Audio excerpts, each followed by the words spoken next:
Salut Crozette! Hey, salut toi! Alors, quoi de neuf? Oh bah rien de très neuf, tu sais, les stages, le cours. Mais dis-moi, j'avais une petite question pour toi Crozette. J'ai entendu parler que notre formation en soins infirmiers allait être intégrée à l'université, c'est vrai? Exact. Pas dans l'immédiat, mais ça va arriver. Attends, mais mon IFSI, moi, elle est à 2 heures de route de la fac, alors comment je vais faire pour aller en cours? Non, t'inquiète pas. On va garder les mêmes IFSI. En fait, c'est l'université qui va venir aux étudiants. Regarde les IUT, ils sont rattachés à l'université, eux aussi, et ils sont parfois très loin. Et puis les méthodes évoluent.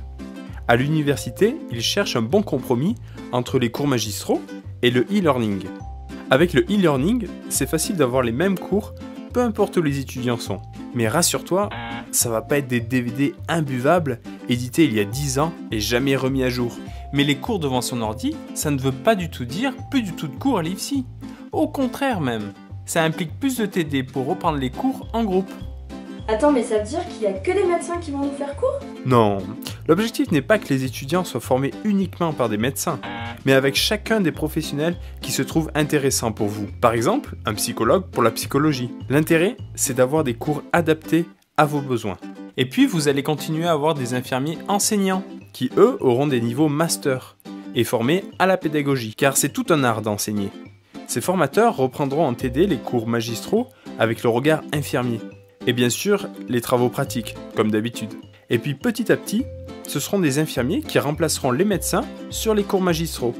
Et ça, c'est la classe, car les cours seront vraiment adaptés aux étudiants infirmiers. Ouais, mais à l'université, on va devenir quoi? Des intellectuels sans savoir-faire? Tout ça parce qu'on aura moins de stages? Mais non, t'en fais pas. En fait, la formation ne changera pas plus que ça. Regarde les médecins. Eux aussi, ils sont à l'université et vont en stage aussi. Rien dans la formation, qu'elle soit à l'université ou pas, demande qu'on retire des stages. Ah, d'accord. On aura le même métier, mais si on veut, on pourra continuer dans d'autres études. Eh oui, c'est ça l'idée. Ceux qui le désirent pourront faire une licence, puis un master, et enfin un doctorat. Et puis la poursuite et le changement d'études sera facilité. Et oui, intégrer l'université, ça veut dire que c'est l'université qui va délivrer le diplôme. L'idée, c'est qu'avec ça, les étudiants puissent trouver plus facilement des poursuites d'études, comme par exemple les infirmières de pratique avancée, ou les spécialités infirmières comme puéricultrice, IBOD, IAD, qui vont eux devenir des masters. Mais aussi pourquoi pas d'autres études, par exemple une autre licence paramédicale, ou un master d'éducation à la santé publique, ou alors complètement autre chose. Ouais, bon, moi perso, les 3 ans, ça va me suffire. Mais c'est chouette pour ceux qui veulent continuer. Et l'université, sinon, ça apporterait d'autres choses? Bien sûr, beaucoup de services universitaires, et aussi la possibilité de pouvoir être acteur de ta formation. Mais ça, je t'en parle dans un prochain épisode. Merci Crozette! Pas de soucis, et n'hésite pas à poser tes questions et tes avis en commentaire. Allez, je te dis à très vite, c'était Crozette, à plus!